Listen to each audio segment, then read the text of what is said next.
Assalamualaikum warahmatullahi wabarakatuh. Halo teman-teman, bagaimana kabar kalian hari ini? Semoga senantiasa dalam keadaan yang baik ya. Pada kesempatan kali ini kita akan belajar bersama salah satu materi bahasa Indonesia. Kira-kira tentang apa ya?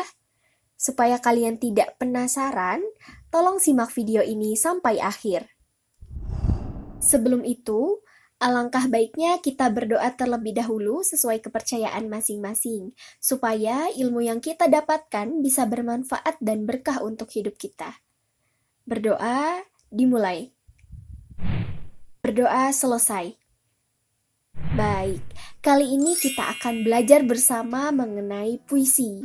Wah, pastinya kalian sudah tidak asing ya mengenai puisi. Supaya pemahaman kita lebih baik lagi, mari kita belajar bersama. Menurut teman-teman, puisi itu apa sih? Puisi merupakan salah satu karya sastra yang mengungkapkan pikiran penyair secara imajinatif dengan mengonsentrasikan pada struktur fisik dan struktur batinnya. Struktur fisik dan struktur batin ini adalah struktur pembangun puisi.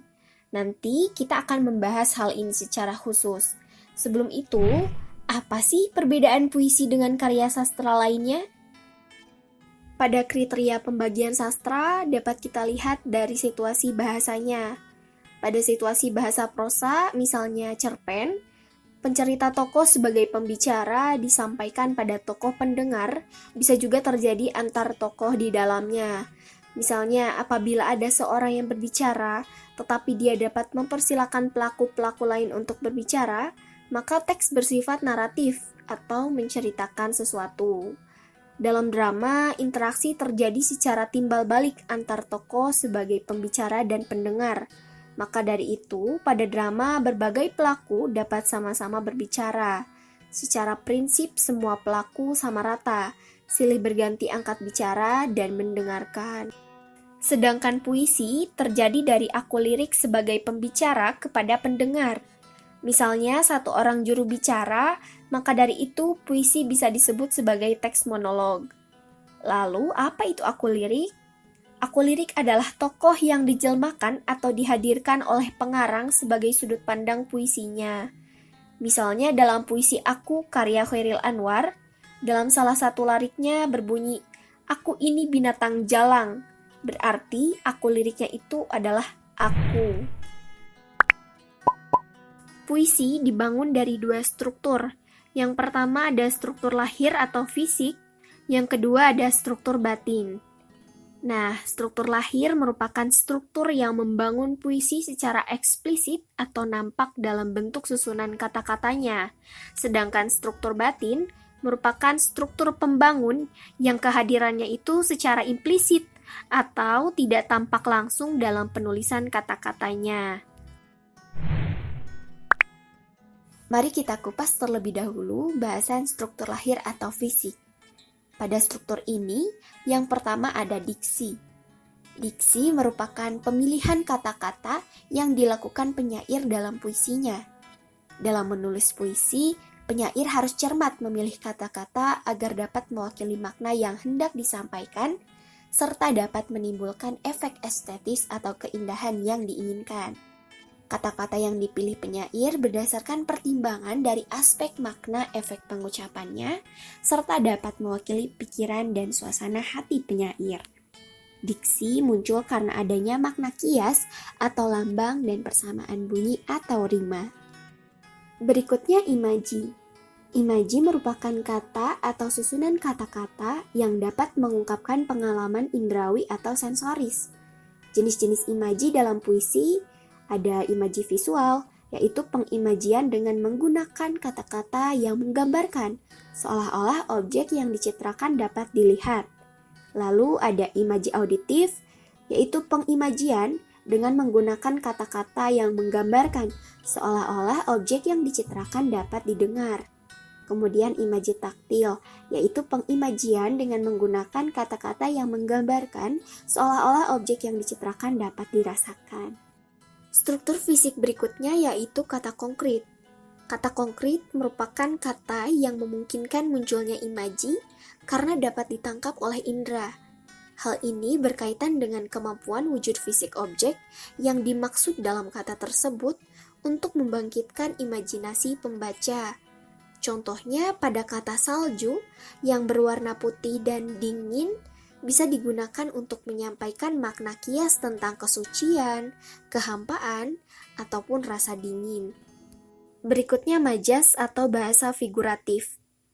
Majas merupakan bahasa yang digunakan penyair untuk mengatakan sesuatu dengan cara yang tidak biasa. Bahasa figuratif ini menyebabkan puisi memiliki banyak makna. Kata atau bahasanya bermakna kias atau makna lambang. Misalnya, majas personifikasi. Dalam puisi biasanya benda mati digambarkan seolah-olah hidup seperti manusia. Misalnya dalam larik kotaku jadi hilang tanpa jiwa. Nah, kota ini seolah-olah merupakan makhluk yang hidup. Berikutnya versifikasi. Versifikasi ini meliputi rima, ritme, dan metrum. Rima merupakan pengulangan bunyi dalam puisi untuk membentuk musikalitas. Sedangkan ritma atau irama merupakan alunan yang terjadi karena pengulangan dan pergantian kesatuan bunyi dalam arus panjang pendek bunyi, keras lembut tekanan, dan tinggi rendah nada. Kemudian metrum merupakan pengulangan tekanan kata yang tetap dengan pembagian suku kata yang ditentukan oleh golongan sintaksis. Metrum ini sifatnya statis. Struktur fisik yang terakhir adalah tipografi. Tipografi menjadi pembeda yang penting antara puisi dengan prosa ataupun drama. Tipografi merupakan bentuk puisi seperti halaman yang tidak dipenuhi kata-kata, pengaturan tepi kanan kiri, pengaturan barisnya, hingga baris puisi yang tidak selalu dimulai dengan huruf kapital dan diakhiri dengan tanda titik.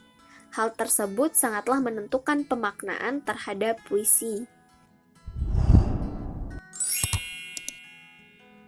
Beralih dari struktur fisik, struktur pembangun berikutnya yaitu struktur batin. Struktur batin terdiri dari tema, nada dan suasana, perasaan atau feeling, dan yang terakhir amanat. Tema merupakan gagasan pokok atau ide yang menjadi dasar suatu puisi. Misalnya tema ketuhanan, patriotisme, keadilan sosial, dan sebagainya. Berikutnya nada dan suasana. Nada merupakan sikap batin penyair yang hendak diekspresikan terhadap pembacanya. Misalnya apakah dia ingin bersikap menggurui, menasehati, mengejek, menyindir, atau bersikap lugas hanya menceritakan sesuatu kepada pembaca. Berikutnya suasana.